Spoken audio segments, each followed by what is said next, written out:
Nama saya Gaya Mentari, saya dari komunitas Kaganga Pusaka Kita dan salah satu co-founder dari komunitas tersebut yang sekarang terletak di Bengkulu.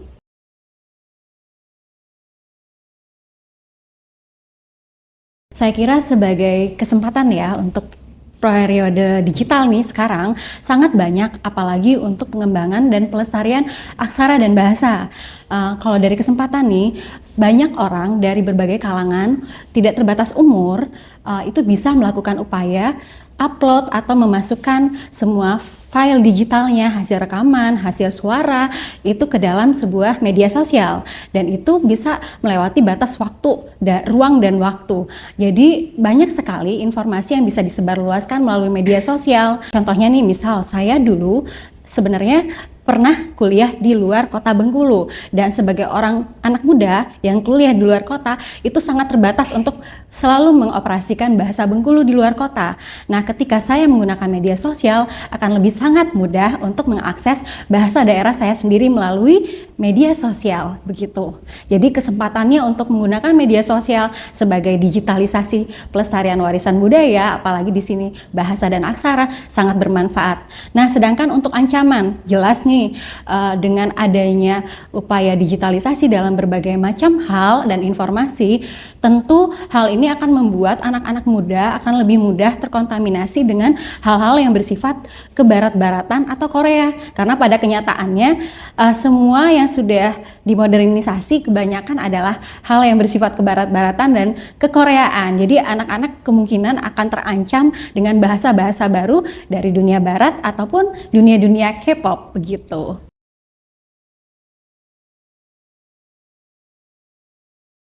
Untuk perkakas digital itu banyak sekali bentuknya sebetulnya, dan hampir semua orang memegang handphone, dan handphone itu jelas menggunakan media sosial. Jadi anak-anak muda itu sangat bisa memanfaatkan media sosial dari berbagai macam fitur yang dimiliki oleh berbagai macam aplikasi di handphone.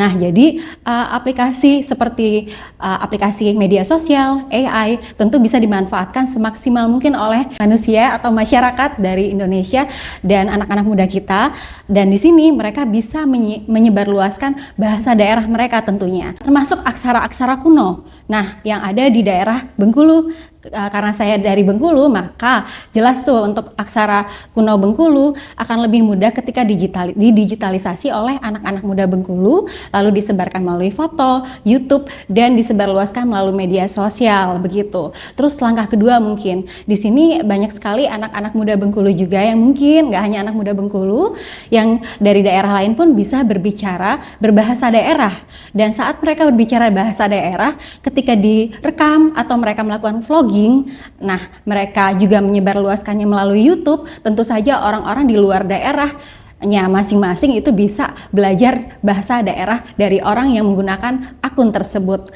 dengan menggunakan bahasa daerahnya. Jadi tentu saja berbagai macam perangkat digital itu sangat bisa membantu melestarikan aksara dan bahasa daerah di Indonesia.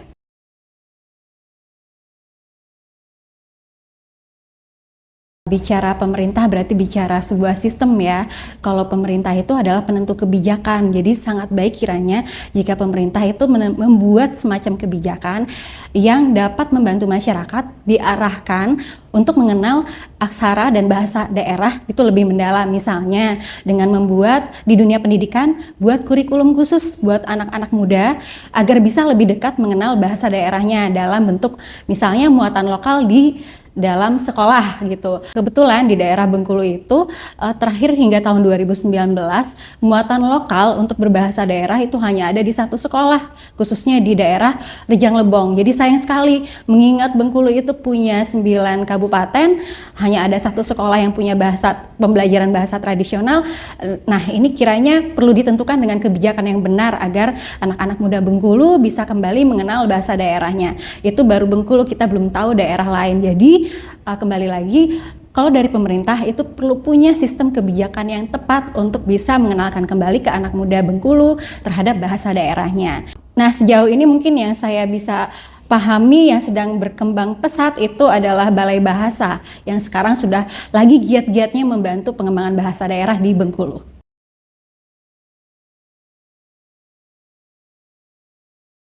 untuk sementara ini di tingkat lokal yang saya ketahui tadi ada Balai Bahasa yang sekarang ini lagi giat-giatnya melakukan pemetaan bahasa daerah di daerah Bengkulu. Jadi itu sangat membantu untuk bisa mencoba mendata dan menginventarisasi bahasa-bahasa daerah yang tersebar di seluruh wilayah Indonesia.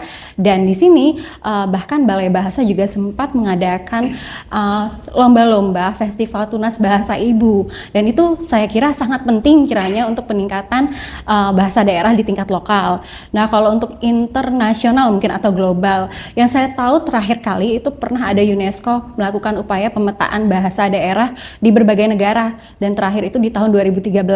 Nah, mungkin hal yang seperti ini yang perlu dilakukan kembali karena kenyataannya banyak sekali bahasa daerah di daerah-daerah, salah satunya di Indonesia itu mulai ada yang punah karena para penuturnya itu pun meninggal.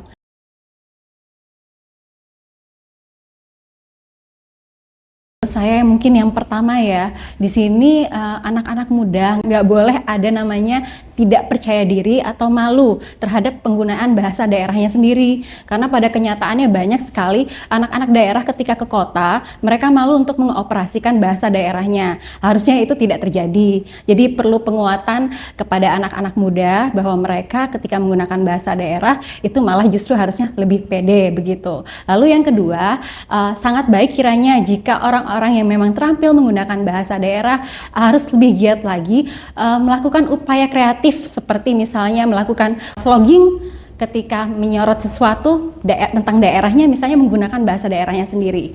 Nah, dengan cara itu maka apa yang disiarkan melalui media sosial itu tersebar luas dengan menggunakan bahasa daerah sendiri. Karena pada kenyataannya pengkonsumsi media sosial sangat suka melihat audio visual yang didukung dengan suara-suara. Nah, kalau misalnya ada suara berbahasa daerah, maka orang akan ngeh nih, oh ada bahasa daerah baru nih, dan akan populer lama-kelamaan begitu. Lalu mungkin yang ketiga, diperlukan upaya pelatihan yang lebih mendalam kepada sumber daya masyarakat di daerah mungkin agar mereka tahu bahwa bahasa daerah itu ternyata penting begitu. Jadi ini memang harus ada andil dari akademisi juga menggiatkan kembali bahasa daerah kepada masyarakat umum, lalu juga kepada pemerintah mungkin sebagai pendukung sistem dan pengarah bagi masyarakat agar bahasa bisa lebih lestari ke depannya.